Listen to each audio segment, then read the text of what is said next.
فیلم پسر انسان. چند دقیقه به من گوش بدید، من این فیلمو بهتون معرفی کنم. فیلم پسر انسان به کارگردانی خانم سپیده میرحسینی و با بازی بهنام شرفی و لیلا زاره و بازیگرای فوق‌العاده دیگه. فیلم پسر انسان رو من پارسال با مادرم رفتم داخل سینمای هنر رو تجربه دیدم و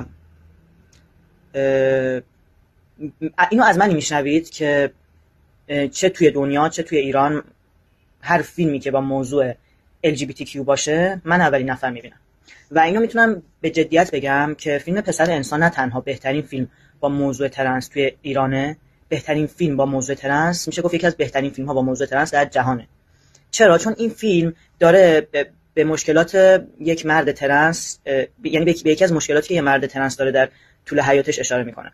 البته این مشکلی که اون شخص باش درگیره درباره همه افراد، یعنی درباره همه مردای ترنس صدق نمیکنه، ولی خب خیلی ها هستن که با این داستان و قضیه درگیر هستن و به نظرم تماشای این فیلم حتی برای افرادی که ترنس نیستن هم خیلی جذابه، چون میگم خیلی اون مشکلی که بهش اشاره کرده مشکل خاص و خیلی میتونه جذاب باشه برای بیننده و دیالوگ ها خیلی درست انتخاب شده. انتخاب بازیگرا به نظرم عالی بود و کارگردانش خانم میرحسینی، من باشون صحبت هم کردم، خیلی خانم فهمیده‌ای هستن، خیلی واقعا سر در میارن درباره افراد ترنس و خیلی از نظر درک و شعور کاملا پخته هستن، درباره این موضوع اطلاعات کافی رو دارن و من توصیه میکنم که اگر دیدید دوباره ببینید، چون خودم میخوام دوباره ببینم. اگر ندیدید حتما این فیلمو، این لینکی که میذارم داخل پلتفرم هاشور برید تماشا کنید و واقعا فیلم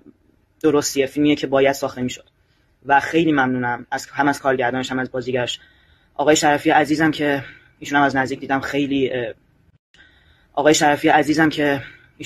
دیدم خیلی حمایت میکنن از افراد ترنس. خانم لیلا زاره که میدونم واقعا چقدر حمایت میکنن و اینم بگم که این فیلم کاملا تایید شده از نظر آقای مازیار لرستانی که یکی از سلبریتی های ترنس ایران هستن و خیلی های دیگه، یعنی یکی از فیلماییه که تقریبا تاییدش کردن همه افراد ترنس. هر کسی که دیده خیلی به نظرش فیلم درستی بوده و خلاصه برید نگاه کنید دیگه، خیلی جالبه فیلمش. من خودم دوباره میخوام نگاه کنم. دوستتون دارم.